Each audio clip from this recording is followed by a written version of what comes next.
Closing the eyes during prayer. This is a huge problem.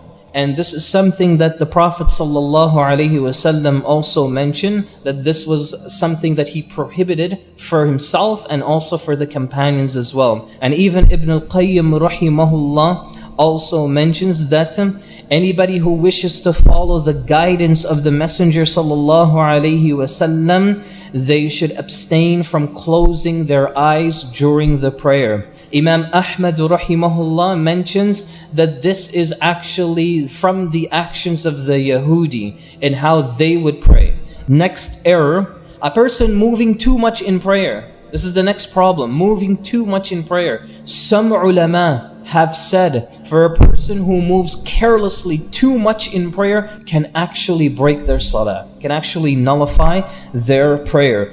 The Prophet ﷺ, what he mentioned was to protect yourself from kathratul haraka, protect yourself from too much movement in the salah. And that's important to understand, because what that tells you is that the Prophet ﷺ did not prohibit any movement in salah. So you literally don't have to train yourself to be like a statue and focused in the salah. But the Prophet ﷺ here, from this narration, what it teaches us is that we try to limit that as much as possible. Now we come to the mistakes in the ruku'.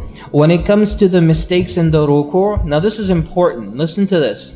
Saying the takbir in the ruku', or saying Sami Allahu liman hamida in the standing position. This is a mistake when it comes to the prayer. So how does this look?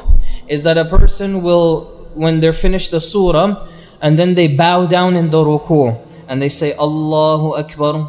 But when they say Allahu Akbar, they're already in the ruku' position. That's the mistake. And if they want to come out of the ruku' position, they will stand up, Sami'a Allahu liman hamida. This is the mistake. It's a very, very particular mistake to pay attention to. Why?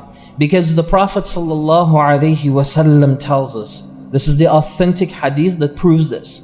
Now listen to how the hadith is. The Prophet ﷺ, Abu Hurairah describes it, that he would make the takbir. In other words, he would say Allahu Akbar when he goes into the ruku', whilst he is going into the ruku', not when he arrives in the ruku' position.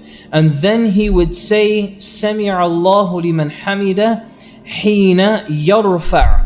So not when he reaches to the standing position, but whilst he's standing. A lot of people don't even know this. A lot of people don't even